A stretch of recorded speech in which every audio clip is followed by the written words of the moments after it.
నమస్కారం, welcome to ASN news.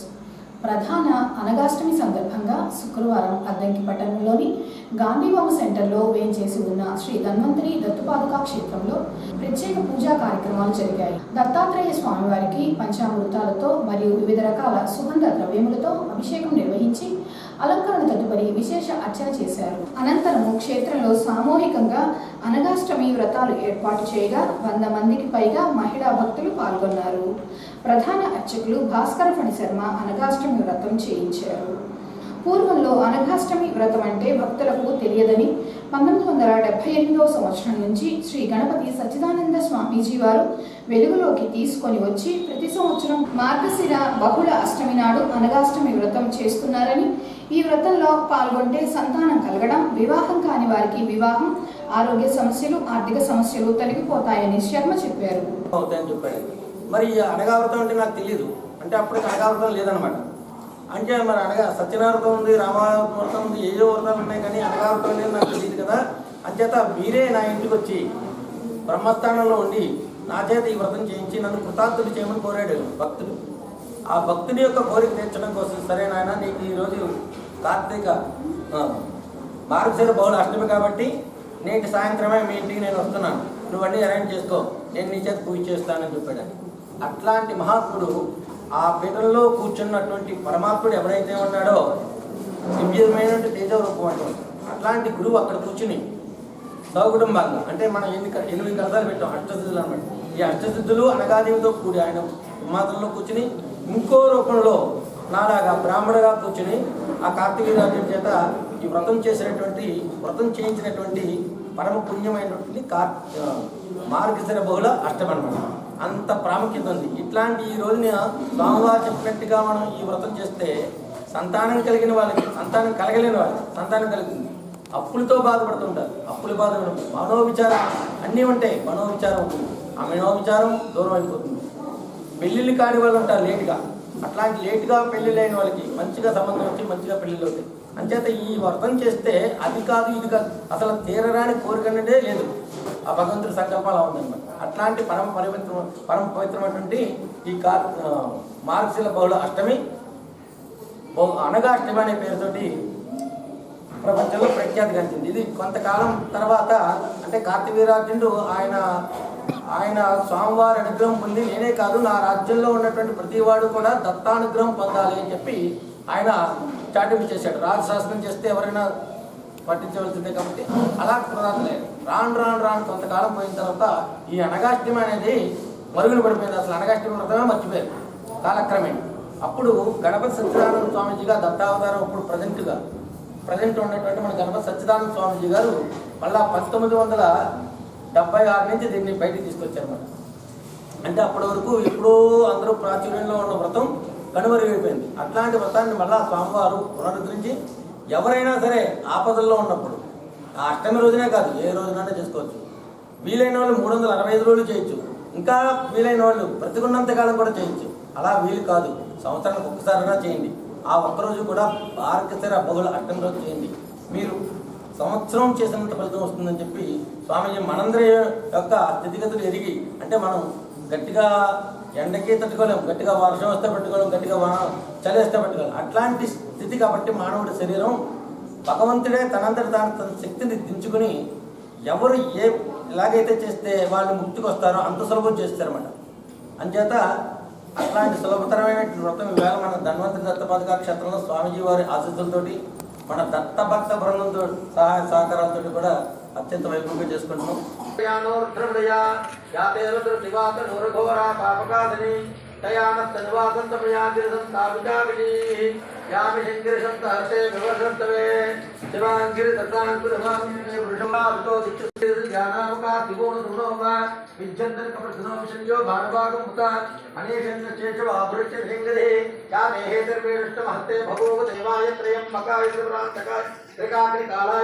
రుద్రాయ నీలకంఠాయ మృత్యుంజయాయ సర్వేశ్వరాయ సదాశివాయ శ్రీమన్మహా.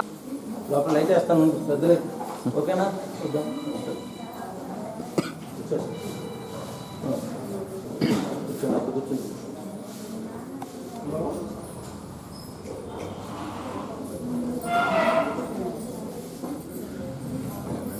తీసుకుంది కదా మటన్ రేపు రేపే ఈరోజు రేపు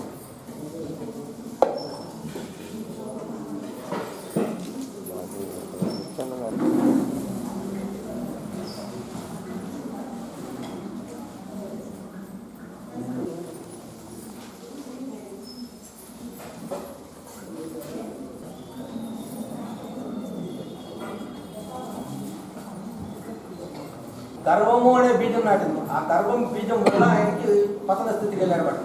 ఆ పతన స్థితి వచ్చినప్పుడు ఇంకో అవతారంలో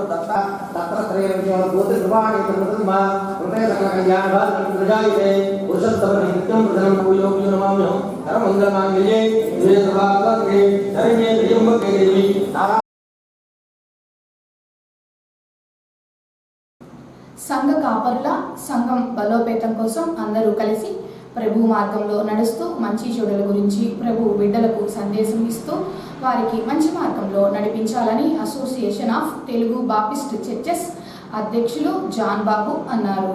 అద్దంకి పట్టణంలోని పసుమర్తిపాలెంలో ఉన్న doctor Clave memorial sanitary Telugu Baptist town చర్చిలో శుక్రవారం ఏటీబీసీ ఆధ్వర్యంలో సంఘ కాపరులు మరియు సంఘ నాయకులు క్రిస్మస్ సెలబ్రేషన్స్ ఏర్పాటు చేయగా అద్దంకి నియోజకవర్గంలో ఉన్న సంఘ కాపరులందరూ తరలి వచ్చారు. ముందుగా క్రిస్మస్ శుభాకాంక్షలు చెప్పుకుంటూ క్రిస్మస్ పండుగ ఎలా వచ్చిందో దైవ వర్తమానికులు విజయబాబు, జాన్ బాబు వివరించారు. క్రిస్మస్ పండుగ నాడు సంఘ కాపరులు క్రిస్మస్ పండుగ గురించి సందేశం ఇవ్వాలని పిలుపునిచ్చారు. అద్దంకిలో ఏటీబీసీ ఆధ్వర్యంలో క్రిస్మస్ సెలబ్రేషన్స్ ఏర్పాటు చేయడం సంతోషంగా ఉందని పాస్టర్ యేసుబాబు తెలిపారు. దక్కన్ రీజనల్ సెక్రటరీగా దక్కన్ రీజన్ నుంచి మీ అందరికీ కూడా క్రిస్మస్ మరియు నూతన సంవత్సరపు శుభాకాంక్షలు నేను తెలియజేస్తూ ఉన్నా. అదేవిధంగా మా షాలో బ్యాప్టిస్ట్ సంఘ పక్షంగా కూడా మీకు నూతన సంవత్సరము మరియు క్రిస్మస్ శుభాకాంక్షలు మా వ్యక్తిగతంగా తెలియజేస్తున్నా. దీనివల్ల నిజంగా మనము క్రిస్మస్ సందర్భంలో ఈ 12 తేదీన ప్రతి సంవత్సరము మనమందరం కూడా ఇలాగా కూడుకోవడం, పెద్దలైన వారి మంచి నిర్ణయం తీసుకోవడం చాలా సంతోషం. విషయం ఏంటి అంటే పాస్టర్స్గా ఈ యొక్క క్రిస్మస్ సందర్భంలో మనం అందరం కూడా కలుసుకోవడంలో ఒకరినొకరికి శుభాలు తెలియజేసుకుంటాం. రాగానే అన్నోళ్ళందరూ విషెస్ చేస్తూ ఉన్నారు. పిల్లలకి ఉన్నటువంటి వాళ్ళందరికీ తెలుసుకోవడం, విషెస్ తెలియజేయడమే కాదు. కానీ మరొక సంతోషకరమైన విషయం ఏంటంటే చాలా దినాల తర్వాత మరలా మనం ఒకళ్ళనొకళ్ళు చూసుకోవడమే కాదు, మనం సంఘస్థులతో మనసుకి మాట్లాడలేము. కొన్ని విషయాలు కుటుంబాలకు కూడా చెప్పుకోలేనటువంటివి ఉంటాయి. అలాంటివి మనం ఈ సందర్భంలో కలుసుకున్నప్పుడు అన్న తమ్ముడు మనం చాలా చక్కగా అన్ని విషయాలను షేర్ చేసుకోవడానికి చాలా మంచి సదవకాశంగా దీన్ని దేవుడు మనకి ఇచ్చాడు. అందుని బట్టి కూడా నేను ప్రభునామంలో మీ అందరికీ వందనాలు తెలియజేస్తున్నాను. మరొక విషయాన్ని నేను మీకు తెలియజేస్తూ ముగిస్తాను. అదేమిటి అంటే మరి క్రిస్మస్ అనగానే మనకు ఈ దినం కొన్ని బహుమానాలు మన వైస్ ప్రెసిడెంట్ గారు ఏర్పాటు చేశారు, అలాగే పెద్దలు ఏర్పాటు చేశారు. ఈ బహుమానాలు క్రిస్మస్ గిఫ్ట్స్ విషయమే కాకుండా అసోసియేషన్ ఏటీబీసీ అనేది మనకు ఒక అండగా ఉన్నది అని తెలియజెప్పడానికి నిజంగా ఈ క్రిస్మస్ సందర్భంలో మాట్లాడుతూ మన ఒక మీటింగ్ ఆన్లైన్ మీటింగ్ అయినప్పుడు పెద్దలైన వారు మాట్లాడుతూ ఉన్నప్పుడు నాకు చాలా సంతోషం అనిపించింది. మన అసోసియేషన్లో ఉన్న కుటుంబాలు లేక అసోసియేషన్లో ఉన్న సేవకుల గురించి ఆ బాధ్యత వారి హృదయం నల్గొండ ప్రాంతంలో ఉన్నటువంటి దైవజనులు కత్తి డేవిడ్ అయ్యగారు వారి యొక్క సత్యమని బలహీనంగా ఉన్నారు, ఆపరేషన్ జరిగింది అనే విషయాన్ని మాట్లాడుతూ ఆ మీటింగ్ తదనంతరం ప్రార్థన చేయడమే కాదు, మరి ఒక మాట అన్నారు, చక్కటి మాట పద్ధతి ఏంటంటే ఉండాలని. మరి ముఖ్యంగా ఏటీబీసీలో సహవాసం కలిగి ఉన్నటువంటి మనందరికీ ఈ సహవాసము, సమాధానము దినదినము అభివృద్ధి చెందుతూ ఒక నూతనమైనటువంటి పదములో నూతన క్రిస్మస్ వేడుక మరి మన జీవితంలో జరుగులాగా దేవుడు సహాయం చేయాలని. అది మాత్రమే కాదు, కానీ మరి యొక్క క్రిస్మస్ మరి మనందరి జీవితాలకు సంతోషమును శుభమును నింపి మరి మన జీవితంలో ముందుకు కొనసాగించాలని కోరుకుంటూ మీ అందరికీ పరికుమారు క్రిస్మస్ మరియు నూతన సంవత్సరంలో నూతన సంవత్సర శుభాకాంక్షలు తెలియజేస్తూ ముగిస్తూ ఉంటున్నాను.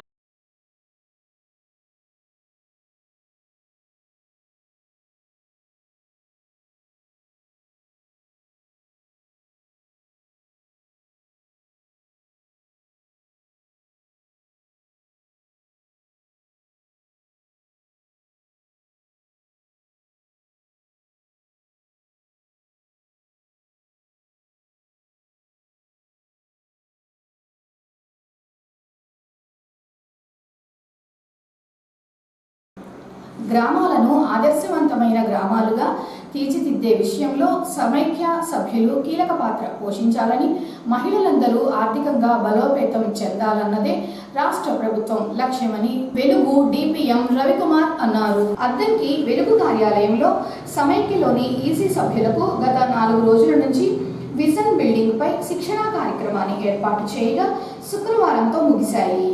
ముగింపు సందర్భంగా ఏర్పాటు చేసిన కార్యక్రమంలో వెలుగు డిపిఎం రవికుమార్ పాల్గొని మాట్లాడారు. మహిళలు ఆర్థికంగా బలోపేతం చెందాలంటే గ్రూపు, గ్రామ సంఘం పటిష్టంగా ఉండాలన్నారు. ప్రభుత్వం అమలు చేస్తున్న సంక్షేమ పథకాలు సద్వినియోగం చేసుకుంటూ ఆదర్శవంతమైన గ్రూపులుగా తయారు కావాలన్నారు. అందుకోసం క్రమం తప్పకుండా సమావేశాలు ఏర్పాటు చేసుకుని తీసుకున్న రుణాలు సక్రమంగా చెల్లించాలన్నారు. గ్రామ సంఘంలో పనిచేసే పాలకవర్గ సభ్యులు ఇతర సభ్యులకు ఆదర్శంగా ఉండాలని డిపిఎం తెలియజేశారు. ఇది గతంలో ఏం చేసామంటే గవర్నమెంట్ ఎప్పుడు 15-20 సంవత్సరాల క్రితం మండల సమాఖ్యకి 50-80 లక్షల నుంచి ₹1 కోటి ఇచ్చింది. అవి గ్రామ సంఘాలకు ఇచ్చి గ్రామ సంఘాల నుంచి గ్రూపులకు ఇచ్చేవాడు. గ్రూపుల నుంచి వసూలైంది గ్రామ సంఘం నుంచి మండల సమాఖ్యకు వచ్చేది. ఇప్పుడు ఏం జరిగిందంటే మీకు అసలు అవగాహన లేదండి. మండల సమాఖ్యలో ఉన్న బ్యాలెన్స్ మొత్తం గవర్నమెంట్ ఒక నోడల్ అకౌంట్ అనేది ఏర్పాటు చేయడం జరిగింది. ఆ డబ్బులన్నీ సమాఖ్యలో ఉన్న డబ్బులన్నీ సిఐఎఫ్ అకౌంట్కి నోడల్ అకౌంట్కి ట్రాన్స్ఫర్ చేయడం జరిగింది.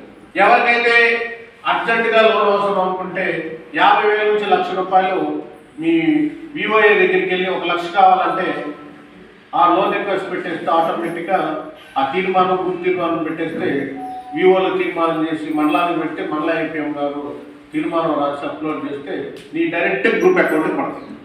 అది సీనియర్కి వచ్చేలాగే మెంబర్ వైజ్ డిసిపి వస్తుంది. దీన్ని కూడా సిఆర్ను కూడా మెంబర్ వైజ్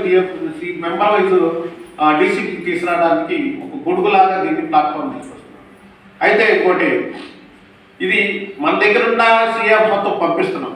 ఇంకో కొత్త సిఆర్ గ్రామ సంఘాల్లో ఉన్న మెంబర్స్ దగ్గర ఉన్నాయి లేవా, ఇంకా జనం కట్టాల్సినవి ఉన్నాయి.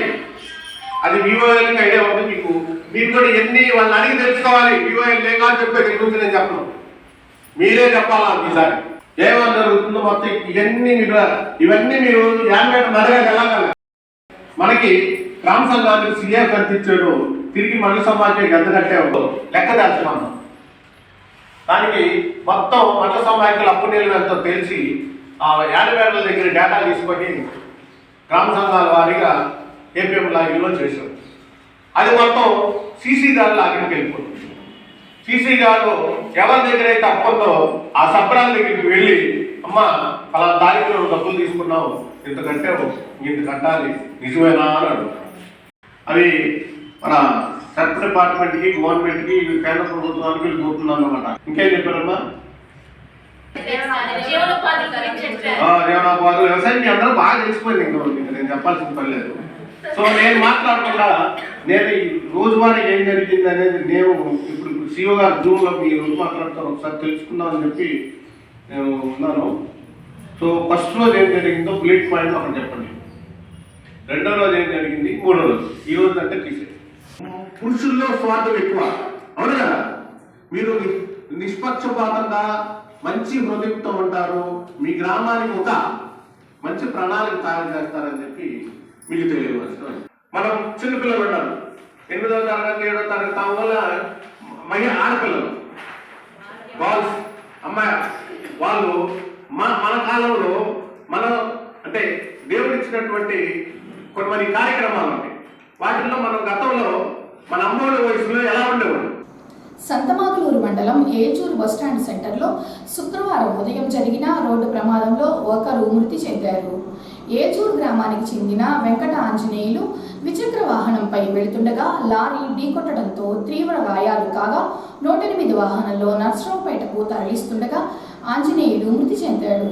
విషయం తెలుసుకున్న పోలీసులు స్పాట్కు చేరుకొని ప్రమాదం జరిగిన తీరును పరిశీలించి కేసు నమోదు చేశారు.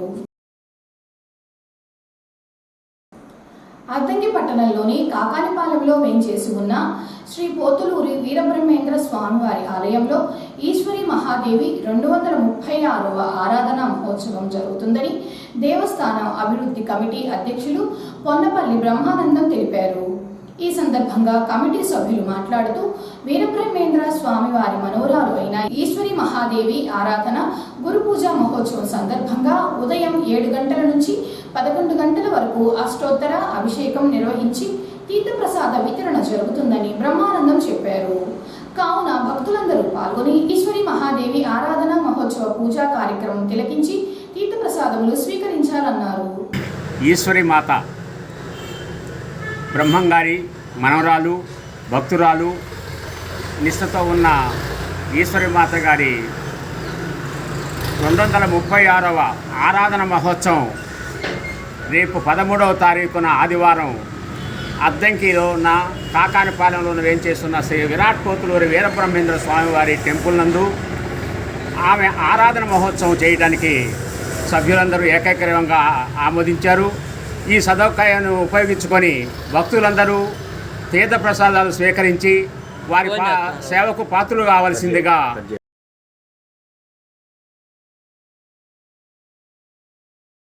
శ్రీ మధ్విరాట్ పోతులూరు వీరబ్రహ్మేంద్ర స్వాముల వారి పౌత్రి మనవరాలైనటువంటి జ్ఞాని మహాదేవి స్వరూపుని శ్రీ జగన్మాత ఈశ్వరి మహాదేవి ఈశ్వరమ్మ అమ్మవారి ఆరాధన మహోత్సవ సందర్భంగా అద్దంకి పట్టణంలో వేయించేసి ఉన్న కాకానిపాలెంలో వేయించేసి ఉన్న వీరబ్రహ్మేంద్ర వారి దేవాలయం నందు అమ్మవారి ఆరాధన మహోత్సవ కార్యక్రమాన్ని ఉదయం 6 గంటలకి మొదలై ప్రత్యేక అభిషేకము పూజలు నిర్వహించి తదుపరి భక్తులెల్లరికూ తీర్థప్రసాదాలు పంపిణీ చేయాలని కమిటీ నిర్ణయించి ఉన్నందున అంగరంగ వైభవంగా కార్యక్రమం జరుగుతుంది. కావున అద్దంకి పట్టణ మరియు పరిసర ప్రాంతంలో ఉన్న వీరబ్రహ్మేంద్ర స్వామివారి మరి అమ్మవారి భక్తులందరూ కూడా విచ్చేసి తీర్థప్రసాదం స్వీకరించి అమ్మవారి కృప పాత్రలు కాగలరని మరి భక్తులందరూ కూడా కమిటీ తరపున ఆహ్వానిస్తున్నాం.